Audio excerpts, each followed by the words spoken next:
Okay guys, turn 11, and with the death of Randall Tarley in his fort here, the Tyrell forces seem to have bugged off over towards Cider Hall, and we are about to take Ashford, and hopefully they won't be able to stop me. We are actually splitting off Dane's forces so we can send half a stack down here, because the Tyrells have landed at Starfall with about half a stack. So we're going to be in for a bit of a fight around here right now. He still got his princesses like scouting the general area around here. We've got these guys, and that's another half a stack. So the Red Viper should join up with Dane, and they'll fight the Tyrell forces around the general area. And that's about it, really. There's not too much else going on. I do believe, yeah, the Florence have moved up, and they are taking... They've taken Tumbleton and should be moving around here. They are actually camped there, so they should be taking, what's that, Bitterbridge pretty soon. While we move on to Cider Hall. If we play it smart, we should wait to join up with his forces and then push together. Just sending my diplomat over here to use it to scout the area for hidden troops and everything. But that's about it for this turn. We'll go to the next turn and see what the hell happens. We're still in huge debt, which I don't like at all, because we're going to need forts to defend ourselves from the bloody Tyrell invasion that we got going on. Okay, and I should really stop saying okay at the beginning of every turn, shouldn't I? It's going to repeat that stuff, it is. Anyway, we've taken Ashford and moving on to Cider Hall. I'm kind of 50-50 about this because we can't see... I mean, I scouted a little with my diplomat, but he's bugged off somewhere. Actually, he stole my diplomat, I just remembered. So we can't use that to scout shit right now, but I'm afraid we probably should have waited. I mean, I'm being lazy and rushing into things again. We've sent Allah forward to lay siege to Cider Hall, not knowing where his forces are on the outside and out of my field of view and everything. So I'm predicting that Allah is probably going to get defeated, unfortunately. And these troops may or may not as well. Thankfully, the Florence are showing up, and they're about to take Bitterbridge, so they should join in the fray pretty fucking soon. But yeah, moving Allah in like that is probably just me rushing things, and, you know, it's late when I'm recording this, so I made a stupid move there, probably. It's going to probably backfire. If we go down here, we've got my forces at Kingsgrave. They've taken Starfall and are moving troops over to take Sandstone. There's not much I'm going to be able to do about that, unfortunately. This guy's waiting here, and he'll join up with the Red Viper at Dawn. What I've done is sent a bunch of troops over here, because what he did, which is quite sneaky, and he did it to Hellholt as well, which I'll show you. Both Stonehelm and Hellholt, which is down here, were garrisoned by only one general each. And what he did, which is sneaky, but yet at the same time a real fucking waste in my opinion, is he used his princesses to steal the generals inside the castles. And then those generals joined his side and then took the undefended castles. Which is okay, I suppose. Nice move, I guess. But those princesses could have been used to try and steal far more important characters down the line and win some battles. Because stealing a really good general like Nightfighter and shit could really turn the tide of any battle. But he's just wasted it on a really shitty general inside Hellholt and a really shitty general inside of here, which is 1 star. I mean, what the hell's the point in that? It's a waste of princesses, it really is.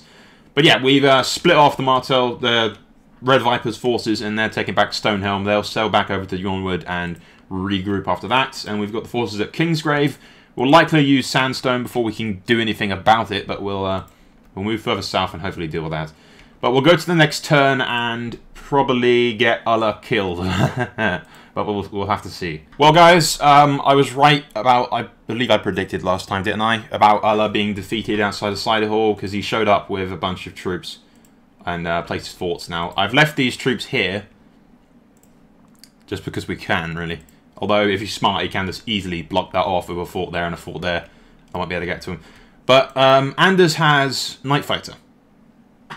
Allah's not dead, by the way. He's still alive. He's just where he is now. But Anders has Nightfighter, which means if we stand on the defensive and just let them come to me, then I'll be able to repel any attack that he sends our way. Although, you know, as the plan, we'll see what happens. I believe Florent took a defeat over here somewhere around Bitterbridge, but we've got Edric Storm on the way with more and more troops as well. So hopefully he won't lose Bitterbridge and we'll be able to just kick back a little. He's sending Serene Baratheon down south to wed to my prince, which should be pretty good. We've got all this. We've retaken Stonehelm, and the Martell forces are regrouping at Yornwood. And I've got these guys forted here as well. I have an idea what we can do for taking Hellholt, but we'll have to see whether or not we execute it in the next turn. We're definitely going to lose Sandstone. There's nothing we can do about that for now. But I had to destroy quite a lot of fucking buildings and buildings and shit in order to afford this fort, because we didn't want to leave him in the open, because he likely has more troops around the surrounding area. And he definitely probably has some off the coast. But we'll check that out later. And go to the next turn to see what the hell happens. And we finally get an alliance with the Florence, which is good, because we need to do that as fast as possible. We've got that.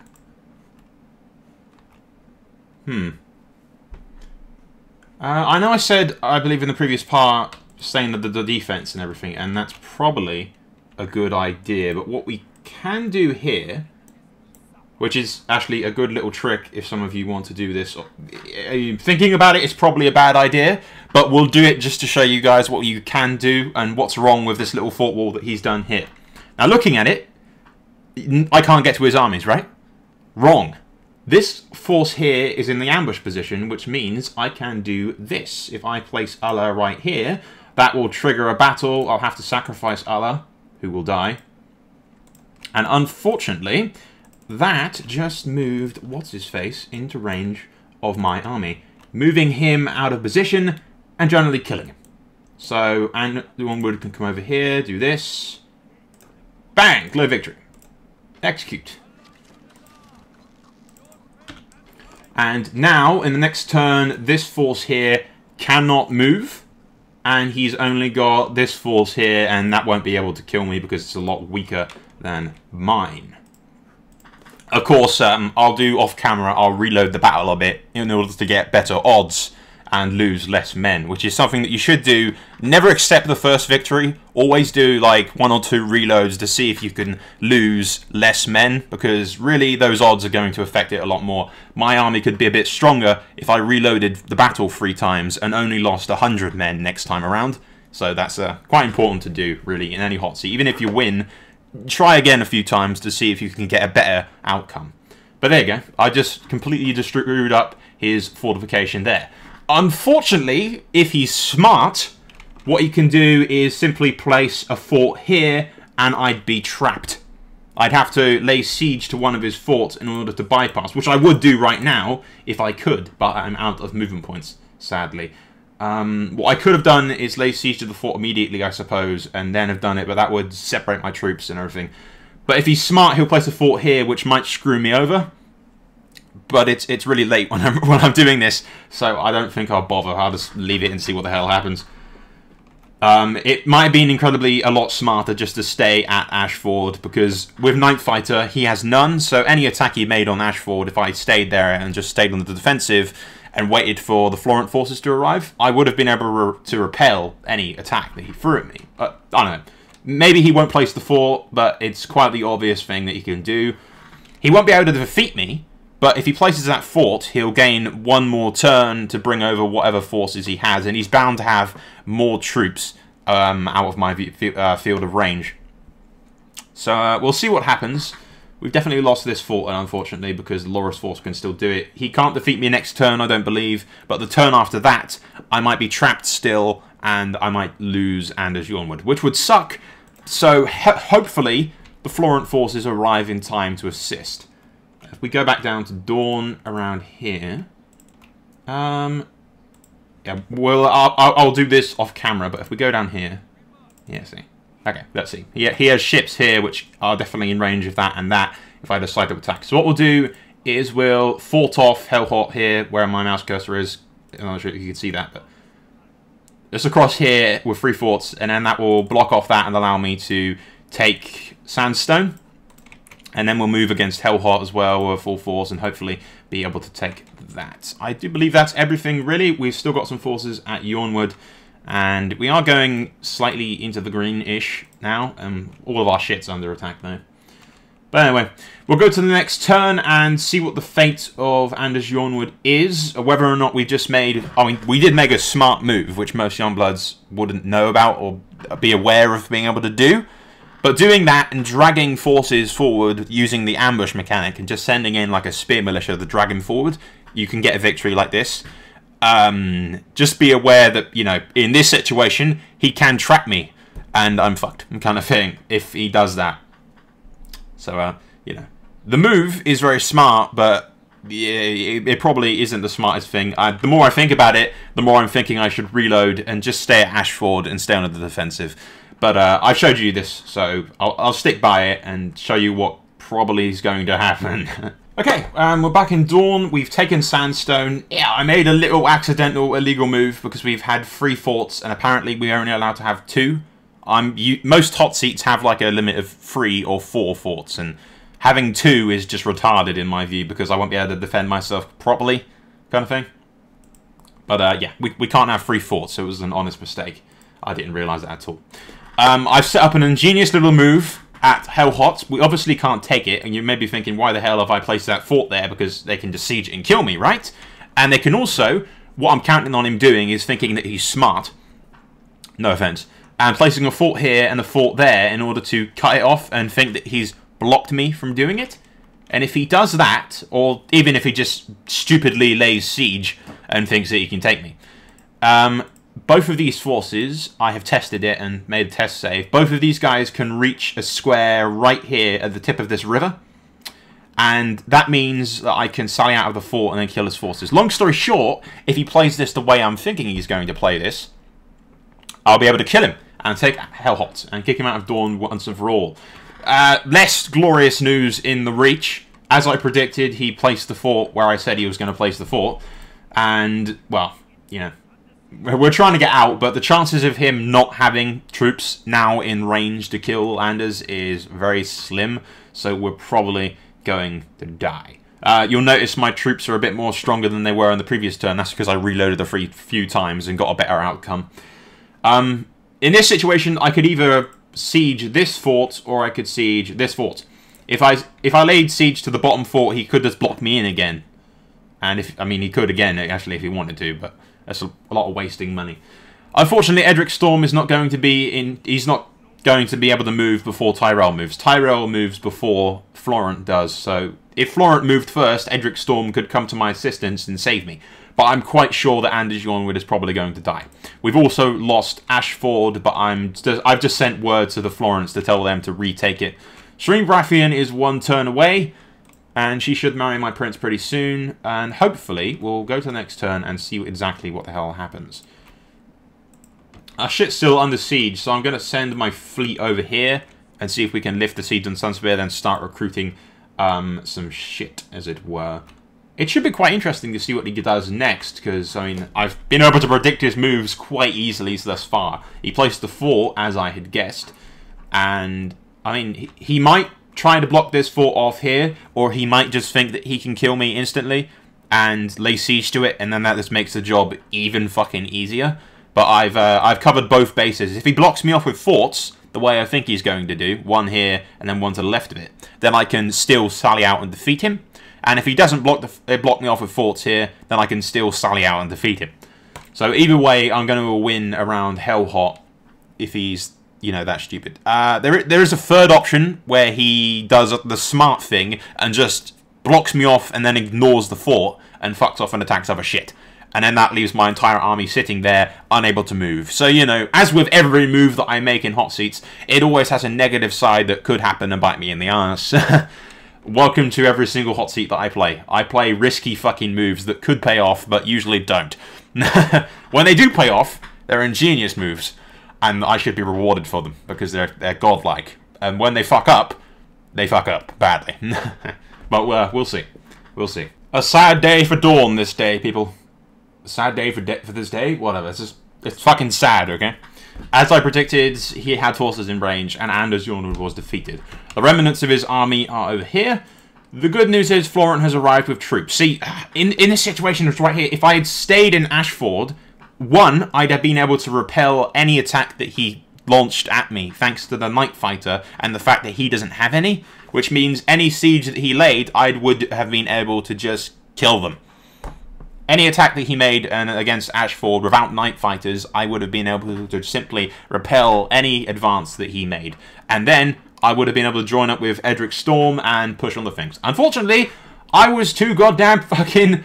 yes, there's attack now, kind of thing, with that sneaky little move that I did with the pulling him out of the ambush position, which is a nice move that most young bloods and some middle bloods actually don't actually know how to do that, or just haven't tried it before, or thought of it. But, yeah. Like I believe I mentioned it, it was like a month ago, I think, or something, like a couple of weeks at least that I recorded it. But, I think I mentioned that I should have stayed at Ashford. It would have been a better move, the far better play, it would have been. I wouldn't have got that victory, but, you know, it would have been, in the long haul, a better play. But, in the bright side, the Florence are taking back Ashford for me, and I've kind of made them agree to turn it back to me. And what the Tyrells have done is... Well, for starters, I'll mention that this is a new player now. The old player left because of some reason that he didn't actually state, whatever the hell the reason was. So we've got a new guy now. And the thing is, here, look, I'll show you. I think we can show you with Enders of how this is going to work. Okay, so I put this here. If he'd done this with the 2 forts, or even without the 2 forts. Without the 2 forts, I would have just been able to get in range of the fort and kill him instantly. But with these 2 forts, as he's placed them, which thinks he's blocking me off, this little segment right here, fuck it, I'll just show you because we'll reload. But this little segment right here puts me in range of this. You see the green square, that means I'm in range. So what I could do is, if that fort was under siege, if he'd sieged the fort, then I could sally out, and then Oberyn Martell's forces would then join the battle, and I'd kill him. So, long story short, if he'd sieged this fort, he'd be dead. And it makes him look like, yes, I can kill him, I've trapped him, but no, you haven't. Because I can get my troops here, and that's in range of this fort, which means I can sally out and kill you. So, you know, if you can set up something like that, which is, it depends on the situation, really. It's quite a difficult little thing to do. He's taken Sandstone, though. Like I said, he's, unfortunately, just kind of... He's done the third option, which I think I mentioned in the previous video. I don't know. It's really hard recording Hotseats remembering what the hell I talked about last time, because it's not like I'm recording it in the same day or anything, like I usually would. I'm recording it with, like, week-long gaps and intervals between each part and each turn, so it's a pain in the arse sometimes. But, going by experience, he won't be able to reach Skyreach. He won't be able to reach Skyreach. He'll take Sandstone, because I can't stop him. He won't be able to reach Skyreach in 1 turn. Even with the fort that I've got there. And I've got this guy in range here, so he's in range of Skyreach anyway, and even without the fort and everything, he won't be able to make it there in 1 turn. So, yeah, we should be able to kill his forces pretty fucking soon. And, yeah, hopefully get out of this. What I might do is ask Florent, because I know the Florents are getting about 10,000 gold every turn or something. So I might borrow cash from them and do something that he's not expecting and bribe this fort, which will allow me to get out. So, I don't know. It's a lot of money to ask from the guy. So he might not accept, because 10,000 or so coin is quite a lot of cash, which he may or may not accept me asking from him. But we'll ask him, and hopefully he'll be able to lend me the cash if I promise to repay him later on and whatnot. My ships are on the way, which is getting closer and closer to laying siege, fucking lifting the blockade on my stuff. Anyway, Shireen Baratheon should marry me next turn, and hopefully we'll be able to continue pushing on the Tyrells once we kick them out of Dorne. Okay, guys, this was one hell of a turn, and, you know, I had to do a lot of reloading and stuff, so I can't show you the battles in real time, but I'll try and get the pictures, because I keep all my pictures. They're on the internet somewhere of all these battles. So, the first thing we did was bribe the Tyrell fort using the money that the Florents had generously given us. And after that, our full stacks that was in this fort, trapped previously, had free reign to attack anyone that they wanted. But the first order of business was to move and stop the siege on Skyreach. which the admin had placed the enemy forces on the other side of my fort because I'd accidentally forgotten to place troops in the fort, which was another fuck up. Oops, kind of thing. I honestly thought I'd put them in there. It was on my list of shit to do before we ended the turn, but the recording must have sort of... I must have completely forgotten because it only had one unit in it and I forgot to put the troops in. So the admin placed the Tyrell forces on the other side of it, but it didn't make any difference because I could easily reach it anyway. So the Skyreach siege was lifted. Those forces were defeated yet again and killed. Auburn Martell then laid siege to this fort. We're laying siege to Hellholt, and we're laying siege to Sandstone as well. We defeated a load of Tyrell forces in this turn in the Dawn. And hopefully, we've kicked them out of Dawn for good now. And Upper Ashford, the Florents have gifted me with Ashford in itself. Did I just say Upper Ashford? They gifted... yeah, I don't know. Up in the Reach, they've gifted me with Ashford. And what I've done here, because I actually subbed and played the Florent turn this turn around, I've placed Edric Storm in this fort here, playing on the stupidity and noobness that the other player is playing. No offense, mate.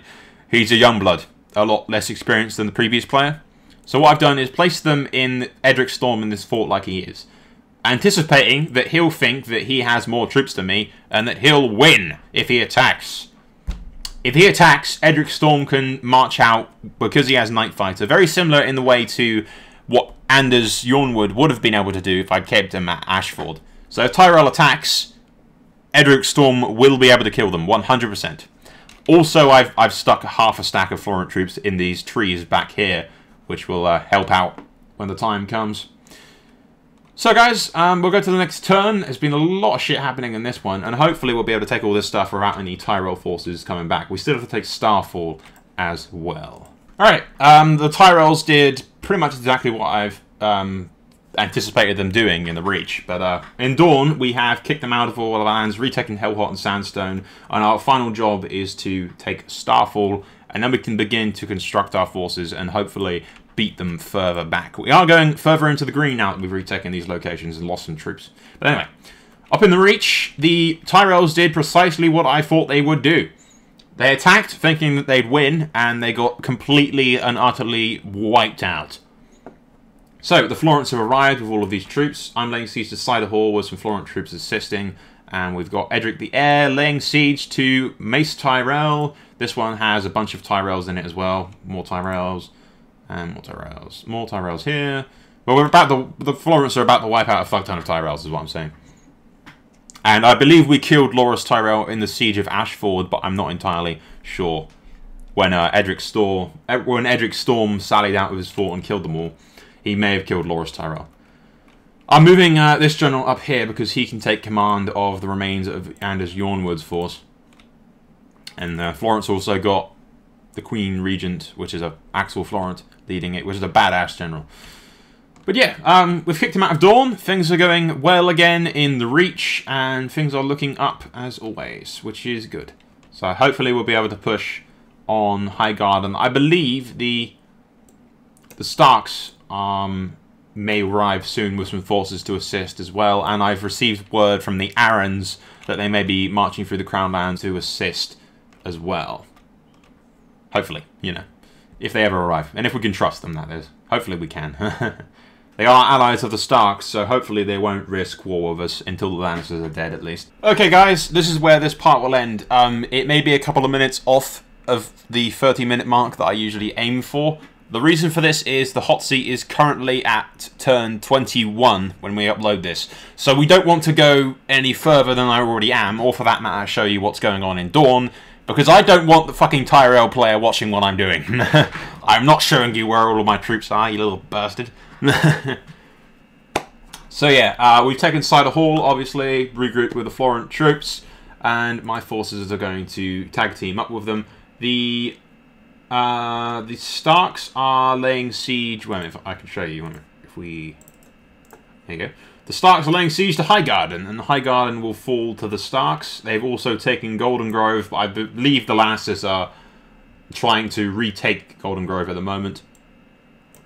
So what we're going to do, I believe, Edric Storm is going to split off and help the Starks deal with Kevin Lannister around this area.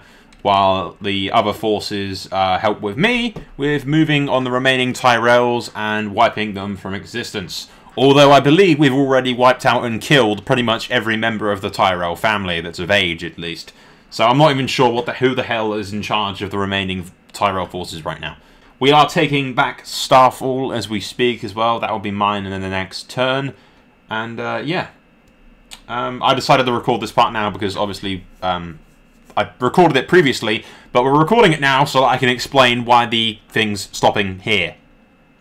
And rather than at 30 minutes, which is why I'm talking so long, in order to drag it out so that we're getting closer to 30 minutes, but not actually on 30 minutes. But yeah, that's all for now.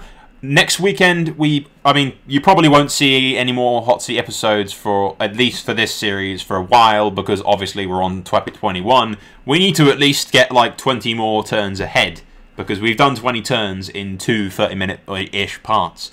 So obviously we need to play more turns. I don't want to upload footage of current events so that people can watch the videos and see what we're doing. I don't want them knowing where my troops are, and that's precisely why we are not showing you what's going on in Dorne. I can tell you I'm taking Starfall, but I don't want you to see where my troops are. You understand, of course. So yeah, you probably won't see the Hotseat videos next weekend because I just won't have the footage. That's pretty much the bottom line. Hotseats don't have a schedule. I can't tell you when it's going to be coming back. Most of you understand this. Some of you don't and still find it hard to believe. It seems. Because, yeah.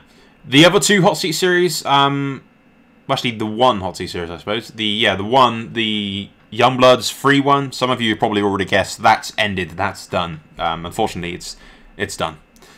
So we won't see any more of that. And this will return when I have the footage. We may even do a different Hotseat series uploaded next weekend. I'm not entirely sure. It will depend how much turns I can get done, how much footage, and, you know. For those of you that played Hotseats, you know some of them move very, very slowly. Anyway, guys, I hope you've enjoyed this series. That is all for now. I think I've dragged this part out long enough.